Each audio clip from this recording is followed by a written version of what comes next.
Hello, this is Miguel from the Mobile Computer Repair 757. Just a tidbit. A lot of people, I work on computers, a lot of people don't understand where they're getting all of their information from that's giving them viruses. One of the reasons they get you is because unconsciously they'll send you something that looks just like something that's legitimate. When people send something that says Cox Cable, I'm just using this as an example. If this was Cox Cable and they said that your password needs to be done, or your Netflix account, click on where it's coming from. And 9 times out of 10, almost every time, it is misspelled. So once you click on it, you just give and you put on your information, you just open the door to them.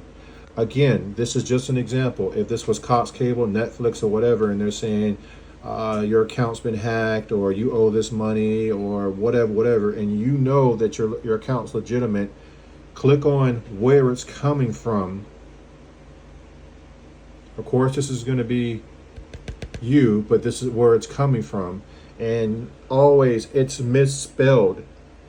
And call Cox Cable, whoever it is. They're never going to ask you for a password, especially on Facebook and places like places you're trying to sell things, and they're asking you for a code all of a sudden. That is not the legitimate source.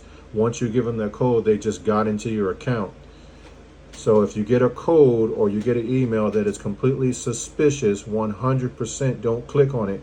If it says PDF or some crazy stuff that you know it's not legitimate, do not click on it. You will open up a virus, malware, everything. And also look where it's from. It's going to be misspelled.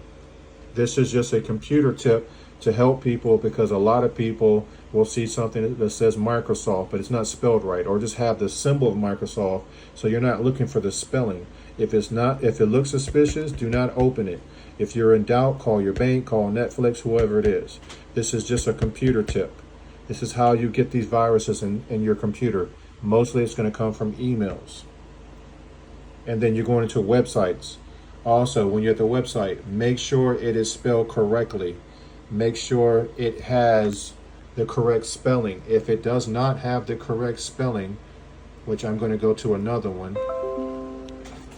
If it doesn't have the correct spelling to whatever it is that you're looking at, it is a fraudulent one. For instance, you click on the IRS, they have so many different ones.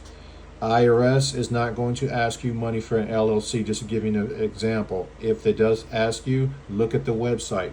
It is not the legitimate website, it is a copy. If you like this video, please like, subscribe, and share, and please leave positive comments. Thank you.